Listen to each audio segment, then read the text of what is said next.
My best friend went missing in Ukraine. Where to start? Me and my best friend Jonathan go way back. We grew up together, our moms were friends, the whole shebang. The thing about Jonathan is that he always had a fascination with Ukraine and even 1980s Soviet Russia. His goal was to learn Ukrainian and join the army. Unfortunately, even though he was able to speak it fluently, the army still didn't take him. So he decided to enlist in our British Army as an intelligence officer after college. One day, when I am visiting him at his barracks, he tells me that he's going to visit Ukraine and explore Chernobyl, see what's left for it. Except he was going to take multiple trains to get there, in case Ukraine thinks he's a spy if he books a plane. I had no problem with that and just requested he message me on Facebook when he arrived. He didn't tell his parents for obvious reasons. His mom would have freaked. A few days later, I finally get the message from him saying that he's arrived. I just send a thumbs up in response since I was out with my Jin real-life friend at the cinema just when the movie was starting, and I hate being one of those people who people get annoyed at for being on their phones during a movie. A few days later, I got a video message from my best friend. In the video, he's looking panicked and there's voices in the background. He's telling me that he found something in Chernobyl and now there's some people after him. Just as it's about to cut out, I see around 3 people in some gang uniforms behind him. I don't know if he saw something he wasn't supposed to, but given the video's nature, that's definitely the case. I showed the video to our mutual friend and was just as shocked as I was.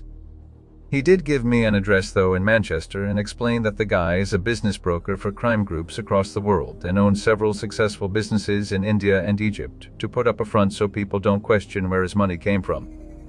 I decided to make the long drive to the address and pull in front of a beautiful, large house.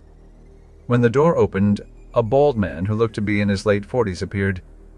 He was wearing a black turtleneck, gray smart jeans, and tan brown pointed Oxfords. He looked at me like I was the most irritating person he's ever met.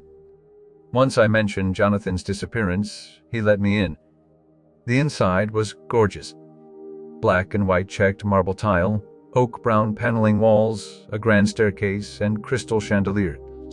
He led me into his living room, poured me a glass of brandy, which I always hated alcohol, but took the glass from him. He introduced himself as Ambrose Harrington, a former British-Serbian sniper soldier from the Yugoslavia War when the country accepted foreign fighters. He didn't really divulge his criminal job, didn't really talk about himself at all really. He said he knew Jonathan through a high-ranking army friend who introduced Jonathan to Ambrose as the most ambitious officer he's met. When I told him about Jonathan going to Chernobyl, he didn't seem surprised, nor did he seem surprised that he went missing like he knew what happened. He revealed that he was a former SAS soldier and had moved on to a more unique trade after seeing that he wasn't ever going to move up as the higher-ups had their own favorites. As fascinating as all this was, I needed answers. I knew he knew what had happened, so I showed him the video. After it was done, he simply nodded. What he said literally made my hair stand up. Those weren't gang members in Chernobyl, son. Those were soldiers.